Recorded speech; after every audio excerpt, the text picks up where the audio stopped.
चला जाऊयात माथेरानला। आम्ही पहाटे 5च्या ट्रेननी रोहातून दिवाला आलो। नंतर दिव्यातून दुसरी ट्रेन पकडून नेरळला पोहोचलो। नेरळ ते माथेरानला जाण्यासाठी टॉय ट्रेन आहेत, शिवाय टॅक्सी पण आहेत। पण पावसामुळे टॉय ट्रेन बंद असल्यामुळे आम्ही टॅक्सीनेच गेलो। संडे असल्यामुळे खूप गर्दी होती, खूप सारं ट्रॅफिक झालेलं आणि त्यामध्ये रस्ता एवढा खतरनाक होता। टॅक्सीने गेलो असतो तर अजून 2 तास लागले असते। त्यामुळे आम्ही अर्ध्या रस्त्यात उतरून चालत गेलो।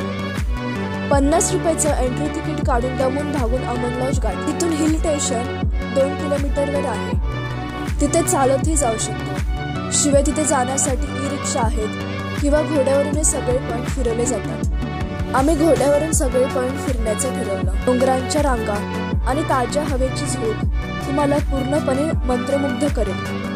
घोड्यावर चालताना आपल्या आजूबाजूच्या सौंदर्याचा अनुभव घेणं खूप खास असतं। आम्ही खूप सारे फोटोज काढले, रील्स काढले। येता जाता खूप दमलो, भागलो, but end of the day माथेरानची ट्रिप खूप मस्त होती। तर तुम्ही पण एक निसर्गप्रेमी असाल आणि पावसाळ्यात फिरण्यासाठी सुंदरसं ठिकाण शोधताय तर माथेरानला नक्की भेट द्या।